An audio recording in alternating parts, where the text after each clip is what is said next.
Welcome to Beat Everyone. I am Matt Scalici, subbing in for our regular host, Ben Flanagan. And it's been an interesting several years, obviously, in college sports. Constant upheaval, constant news coming out that seems to be poised to change the face of college athletics. It feels like we get a headline like this every few months, and we've got another one over the weekend. We'll talk about it in just a moment with our guest, Michael Casagrande. Michael, welcome back from your trip to the beach. Yeah, it was great. We sat in the dungeon of a hotel for 3 days and just stared at each other, and then commissioners and coaches. It was exactly the vacation everyone thinks it was. Yeah, it's an ideal way to spend your time at the beach. While you were there, there were, as always, major developments happening in college football, and the biggest for a while happened over the weekend. A federal judge approved a massive $2.8 billion antitrust settlement that people have been saying for a while could upend the way that college sports works. This is the House settlement that we keep hearing about. Those are the sort of key words that if you're trying to follow this stuff, but you're a normal person who doesn't know what any of this means, those are the keywords you will have been hearing. Michael, can you help us sort through what is this House settlement in practicality? Obviously, we're not lawyers here. We don't want to go into the details of it, but what does this actually mean in terms of what changes in college sports? Yeah, it means they're going to start kicking off at the 35-yard line. They're going to free throws are going to be worth 2 points. No, I mean, it's the end of the world. If you talk to some people, I'm sure I'm going to get emails about how they're never going to watch sports again. It's all dead. They missed the old days and they missed the bear. But no, I mean, they're going to start. I mean, in very simple terms, athletes are going to start sharing their revenues, the billions of dollars of revenues that they've been generating over the years. And then the schools are going to have to start paying. There's $20 million out of the budget will go towards athlete compensation now. I think Alabama 200 some odd million in revenue last year, and new sources of revenue coming in, new TV deals, upping those revenues. So, yeah, it's complicated, but it's simple. That it's and previous the 2.8 billion will be going towards previous athletes, former athletes from 2016 to 2014 who didn't share in their revenues back then. It's backdated to then. So, yep, sky's falling. So I guess look, if I'm trying to come at this from the perspective of an average fan who doesn't follow every single beat of all of this stuff that's going on, right? Players have been getting money since 2021. So I guess some would argue before that too, but let's say they've been legally receiving money. Correct. It's been a part of the sport for a few years now. So the essential difference here is just where the money is coming from, I guess. Not that doesn't matter, but it's more of an academic matter, I guess, for fans as far as I guess they just care whether the players on their team are being financially taken care of or not. I mean, I think most fans just want their players to be on the team, and yeah, I don't know how much people truly care about compensation, but yeah, I mean, it all leads to the bigger picture of, roster stability. That's what you always hear the complaints about the transfer portal and how all that works. But yeah, the name, image, and likeness has been around for 4 years. In a sense, could calm that whole market down, the wild west everyone always talks about. It is adding some guardrails to the NIL process, because that's still part of it. That's still on top of these revenue sharing. So it conceivably will calm some of the market down, but will also open the door for more potential lawsuits. I mean, this could go on forever. It's never truly over when billable hours are on the table. And if anyone knows how to find a way, it's our friends in the legal profession. So, um, great Yeah, question. I mean, yes, and look, so many of these are going to be incredibly complex things that we're not going to have the answers to, and I think probably one of those that a lot of fans are wondering about, particularly Alabama fans, I think, is last year I think we started to see some separation happening in college football. Some programs starting to throw money around in a different way, and I think it was surprising. I think for some Alabama fans to find that their school wasn't one of them. They were the big dogs in the previous era of college sports, but they maybe weren't in that top echelon anymore when it came to spending, $20 million to build a roster. And in fact, we even heard Greg Byrne, the athletic director, sort of plead, poverty, for lack of a better term, sort of saying like, hey, we don't have as much money as everybody else. We need our fans to start pitching in and contributing more. Does this change, this House settlement being approved? Is there any way to know if this is going to make Alabama more competitive? Will it not address that issue in terms of some schools being able to throw way more money at a roster than other schools? Yes, no, maybe, possibly. I mean, all the answers are true, possible. Everything's on the table. I mean, the baseline is set to where everyone is going to contribute the maximum.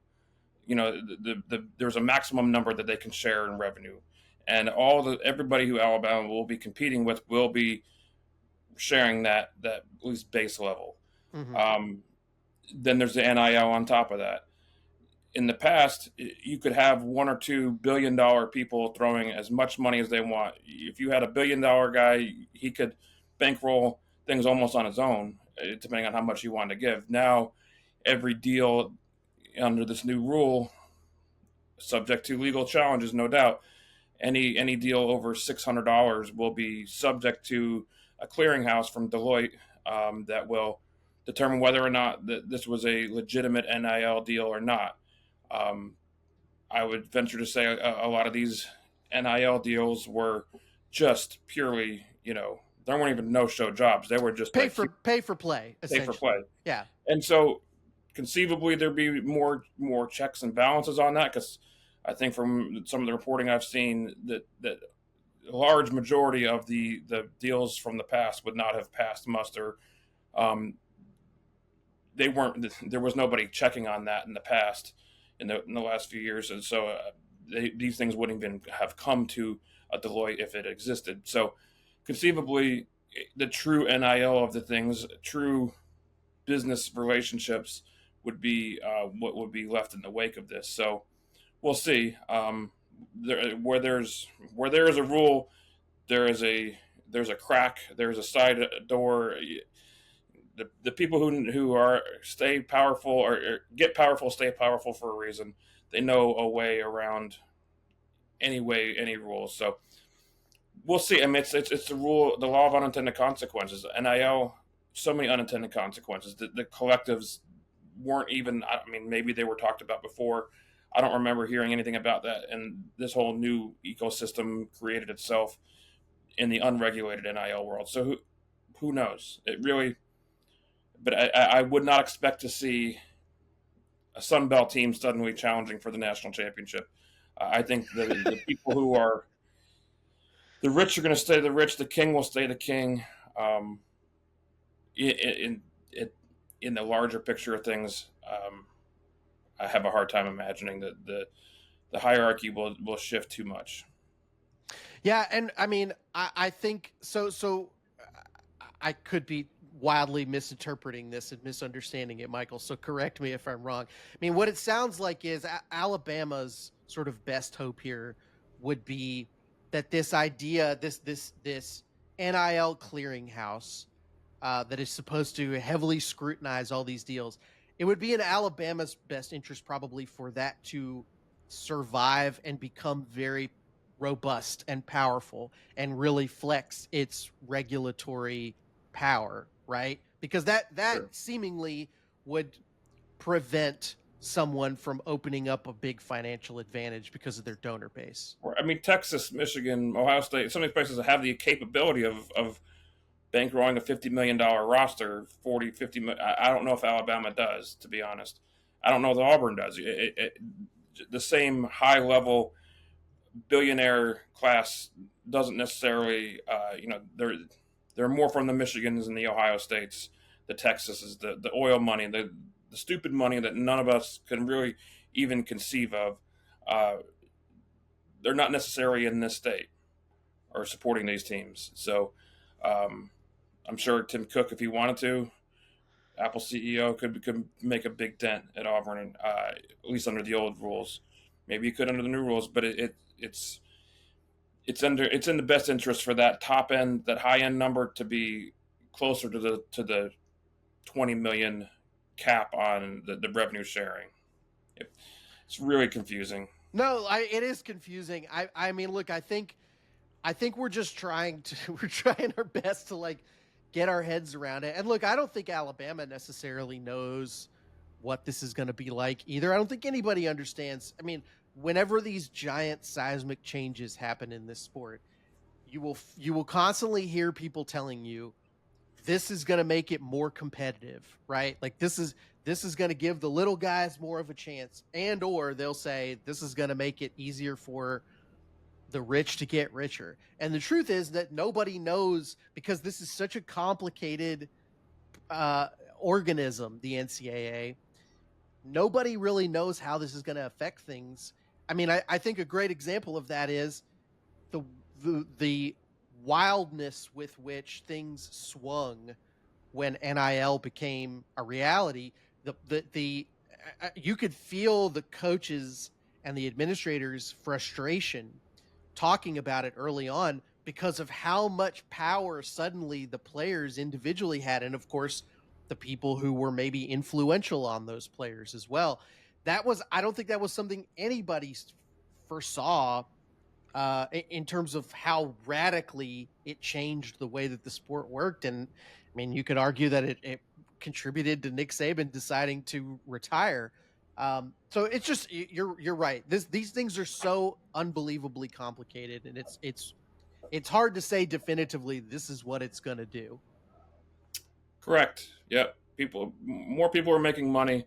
I haven't heard that many people complaining about the salaries of coaches being out of control. But as soon as college kids start making some of that money, sharing some of that revenue. Yeah, I mean, look, it's something that people have been calling for years. It seems, including Nick Saban, by the way, it seems fair. I'm sure there's a lot of people who are unhappy that it's happening, but it is what it is now. All right, well, so look, we did our best on that, Michael. We're gonna go to something that's a little bit more in our wheelhouse. Let's do something stupid. Let's do some dumb stuff right. now. Man. That's right, something stupid. We're gonna do a draft today, Michael. Me and you, and we've between the two of us, we were around for the vast majority of the Saban era at Alabama. We got to talk to most of those assistant coaches. We know which ones the fans curse their names. We know which ones they miss the most. You and I are going to draft a coaching staff entirely out of Saban assistants, and this will work like any other draft, where when one of us picks somebody, they're no longer available. But we're gonna. I'm going to give you. We're going to do a coordinator for each side and 3 position coaches for each side. You can make those position coaches whichever position you would like. If you want to have a tight ends coach instead of a running backs coach, that's fine with me. I know you're a big special teams guy, so you can go that direction with it if you'd like. But I'm gonna let you have the first pick. I'm gonna let you start it off. First pick. There are a lot of picks that I'd like to make. There are a lot of great names, a lot of interesting coaches.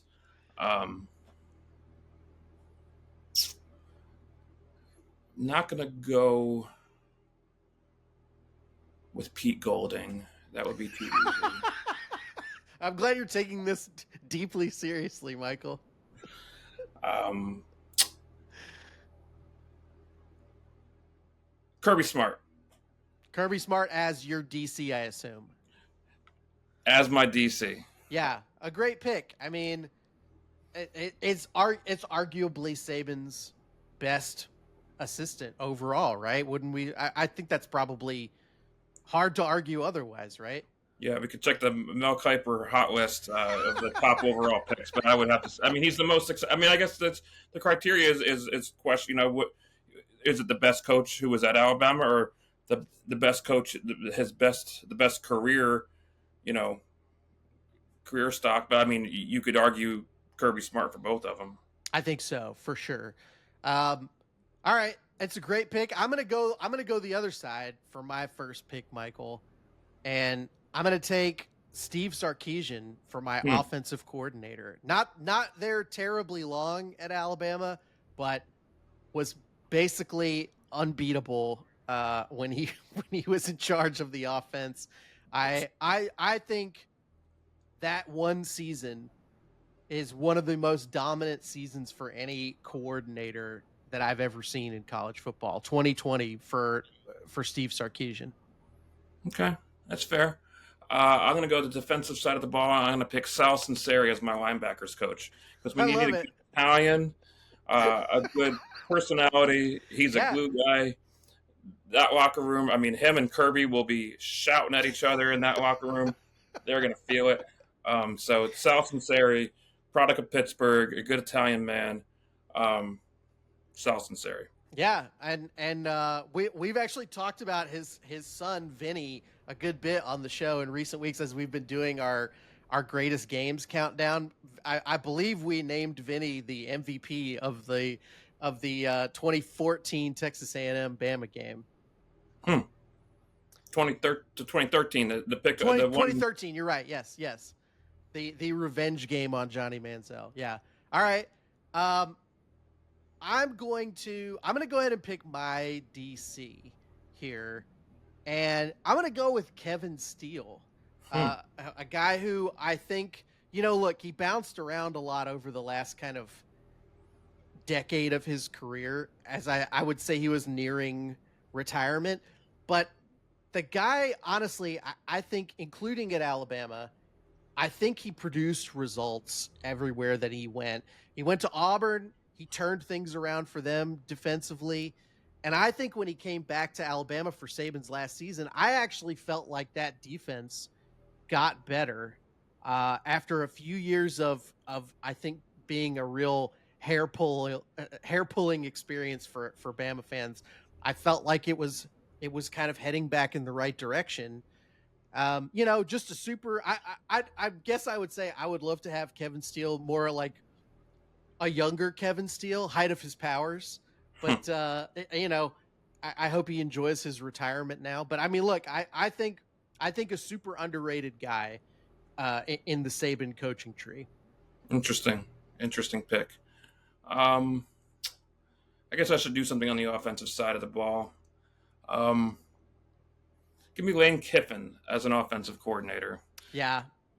It was between him and Sark for me on my big board, my hot list, my the board behind me.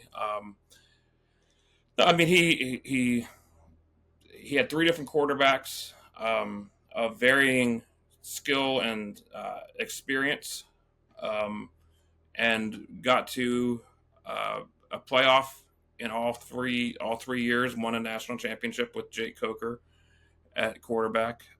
Blake Sims in 2014, the number one seed, won the SEC with Lane Kiffin. He's an interesting character. 3 years. I mean, you couldn't have convinced me he'd ever spend one game as Alabama's offensive coordinator. He went 3 years, almost 3 years, 2 years. One game shy of 3 years, yeah. Yeah, really close to 3 years. And maybe would have won a national championship if hung on for one more game. Yeah. But for all of the Lane Kiffin legend and lore and everything else that comes with it on the field as an offensive coordinator, he's right up there with the best. And I mean, the 2015 national title game has got to be that's his best game, probably, right? As an OC. Yeah, now we could do a whole podcast on Lane That's its own Kiffin's best games, 10 games as offensive for coordinator. sure. Yeah. All right. I'm putting that one in the notes for Ben for the future. All right. Yeah. Great pick there. All right, Michael. I'm going for style over substance here. And I want to have a fun wide receiver group. To me, that's been my favorite part of the last 15 years of Alabama football, having incredible wide receivers one after the other. And I got to go with the guy that coached the best group that they've ever had at Alabama, maybe the best wide receiver room in college football history. I'm going with Billy Napier, who recruited that group that wound up on the sort of 2017-18 teams. Just an absolutely ridiculous assembly of talent. Some of that's recruiting, I guess, but also, I mean, look, I think Napier obviously had a very rocky start as a head coach in the SEC, but he's starting to make some things happen for himself. And I mean, unquestionably, I think Alabama was dominant at the receiver position under his leadership. I'll take a receivers coach as well. How about 2024 playoff head coach Curt Cignetti? Wow, yeah.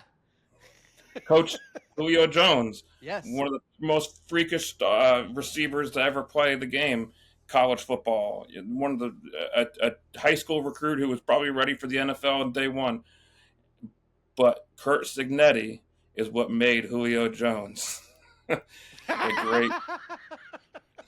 Without right. Curt Cignetti, he took Indiana to the playoffs. I mean, he's doing something right. He's got to be good.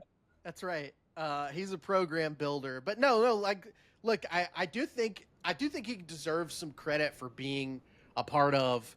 It just wasn't a position my whole life up until 2008. It just wasn't a position that we ever considered the real standout of the program at Alabama. And I mean, it's been the most exciting part, arguably, of Alabama football for the past, almost 20 years now, which is wild. And the architect is Curt Cignetti. You would not be here today if it wasn't for Curt Cignetti. So, the X Factor. Another great Italian name, by the way. That's right. Hey, I'm gonna stick to offense here, mainly because I think you're gonna try to get him before me. But I'm gonna go with an offensive line coach here, and I'm gonna take Mario Cristobal. Okay, that's not what I was gonna do. So you're good. You're gonna go different. Okay. I have a great one for the last one. All right. Yeah, I'm going with Cristobal. I mean, I think of his time there as sort of a glory day for Alabama on the offensive line. They were. Obviously, he is a great recruiter, but I think also they had some really dominant groups on the offensive line under him. Good pick. I won't let him handle clock management, but he will be my offensive line coach. I mean, you're not asking. You don't look at a clock when you're offensive line coach. You're going for the bully across the way from you. We're just going. Yeah. Okay. My final pick on the offensive side might be the most underrated coach of this entire era. I'm going with Burton Burns, running back coach of every Heisman candidate, finalist, whatever. Yep. One of all-around great guys too. If I could hang out with a Alabama assistant coach from that era, from the Nick Saban era, Burton Burns might be one of the nicest guys out there. Coached Mark Ingram, Trent Richardson, Derrick Henry, all those running backs that were incredible. Worked under Burton Burns and would be nothing without Burton Burns. They do speak very highly of Burton Burns. Anytime you ever talk to any of those guys that played running back in that era for Bama, they loved the guy. They couldn't say enough nice things about him. He was clearly well liked by his players. I agree. All right. I gotta go over to the defensive side here, and I'm taking a guy that, again, when I think back on when was Alabama at its best at this position, this is the guy who was in charge. So for my defensive line coach, I am picking Bo Davis. Good pick. Yeah. Was about to be mine too.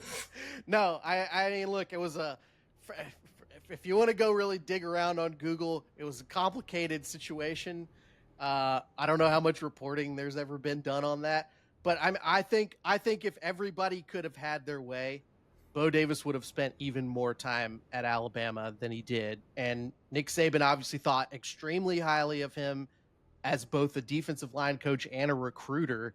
And I mean, when I think about, not that Alabama didn't have great defensive linemen throughout the Saban era, but to me, that's sort of,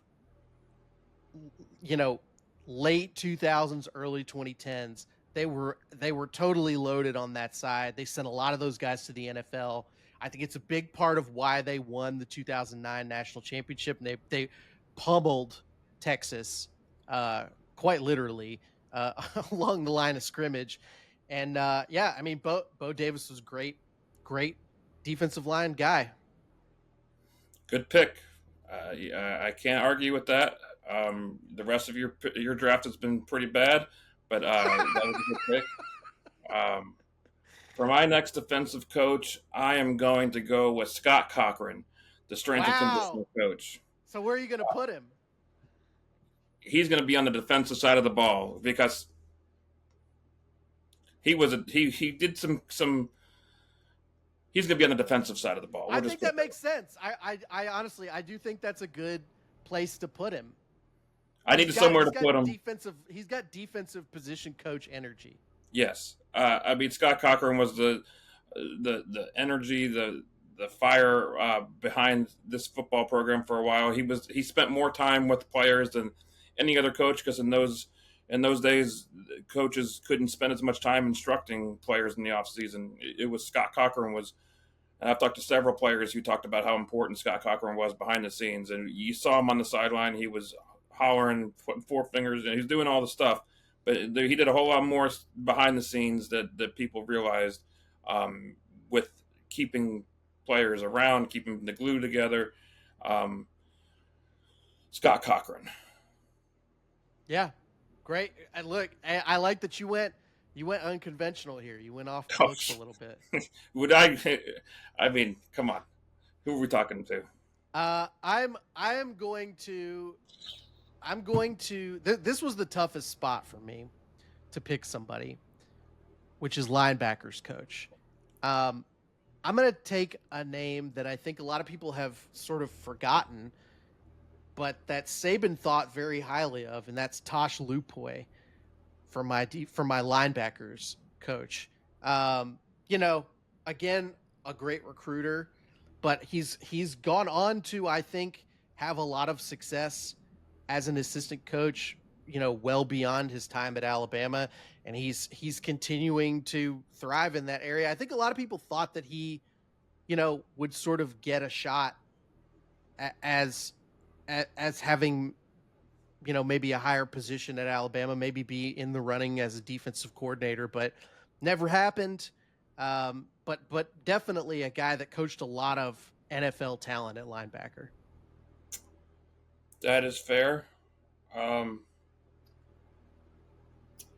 trying to do some last minute research. So I'm trying to sneak another one in here. I was trying to sneak Joe Panunzio in just so we could have another Italian on the team. But I'm out of spots on the offensive side of the ball. So what am I down to? I got defensive line coach. I have a coordinator as Kirby Smart. I have Sal Sinceri at the linebackers. I have Scott Cochran as a miscellaneous defensive coach. How about Jeremy Pruitt? Oh, you stole Jeremy Pruitt from me. Jeremy Pruitt, the asparagus man himself, is going to be on my coaching staff. I mean, he's a defensive backs coach. So yeah, I'm gonna have an open spot at the defensive line coach. Clearly, the trenches don't matter much. The line of scrimmage is not where games are won. They're won in the strength and conditioning room with Italians and with Jeremy Pruitt. Jeremy Pruitt. I can say this as an Italian. Jeremy Pruitt has a lot of spiritual Italianness to him. Spiritual, maybe, yeah. As far, yeah. I bet he can put some spaghetti away. I bet he could. We can always ask. I guess Rush Probst if he has any insight. That's right. But yeah, I mean, he was a very good assistant coach. Maybe flew too close to the sun with Tennessee as a head coach, but as a coordinator, I mean, he had success everywhere he went. Great defensive backfields. There we go. There's my team. Great picks. I have 2 spots left. I'm gonna give my running back spot, which you didn't leave me a ton of options here, but I'm gonna go with Charles Huff, who is another well-regarded guy that his players really seem to like. He didn't get his contract renewed at Marshall, and basically the whole team just said, we're just going to go wherever he goes. So, I mean, look, people seem to like playing for this guy. And you know, he was, I believe he was also a key recruiter for Alabama. He was recruiting coordinator for Nick Saban. So he could do that part of the job really well too. Do you have another spot left, Michael? I don't know. You've lost track? Yeah. I'm trying to find a spot for Bill O'Brien. But I mean, I've got an offensive coordinator. I have You got a running backs, you got a wide receivers. Did you pick an OL coach? I don't think you did. No offensive line. You don't have to. No. I should probably have some lineman coach. I should have someone coaching linemen.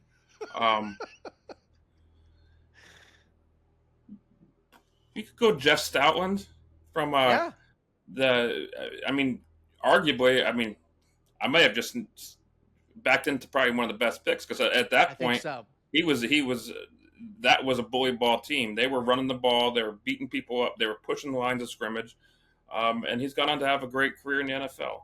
So out of left field, great pick by me, Jeff Stoutland. And good pull for you there too. That's a name that had escaped my memory, but you're right. I mean, they were great under Stoutland, and I would say noticeably there was a dip in the quality of play on the offensive line after Stoutland left, which says a lot too, as far as his abilities as a coach. My only spot left is for defensive backs, and I'm going to go with Derek Ansley, who was not at Alabama for a terribly long time, but people really liked him a lot, and he made a big impression and was snapped up very quickly. So I'm gonna bring him back to Alabama as my defensive backs coach, and that's our teams, Michael. We've cemented it. I feel good about my picks. Oh, I crushed you. I put you in a locker, nerd. That was an incredible. I will say this: the Stoutland pick was a good pull off the top of your head. Very impressive. And also, it will be edited out, but I had a full on brain fart at one point during this draft that no one will ever hear about, and you deserve points for that. Basically, I did the equivalent of when was it the Jets that forgot to put their pick in time? People started picking before them. That's essentially what happened. If anyone wants to email me, I will tell you exactly what Matt did. Send me a message, social media. Yeah. Anyone who wants to hear it, I will tell you Matt's brain fart. That's right. All right. Well, Michael, thanks again for joining us and playing our fun draft game, but also for helping us make sense of the ongoing chaos of college football. And you guys can read Michael's work on AL.com. Obviously, he's doing some great stuff over there. From a sort of big picture perspective, Michael's always got such great insights to offer after having covered the game for so long. One of the old men of sports journalism in Alabama now. the wise old sage, Michael. This has gone too far. I hope no one's. If you're still listening out there, people, please We should have them vote. We should make a graphic, have do one of those things where we who had the better team. We'll put it on social media for people to vote for who had the better team for sure. And anyone who votes for you does not know ball. Don't be making this a ball knower issue. But yes, if you are still listening, thanks for doing so. And you can always subscribe to this podcast so that you can never miss an episode on Apple Podcasts, on Spotify, wherever you get your podcasts. You can read more of our great Alabama sports coverage over at AL.com. And we will see you guys next time.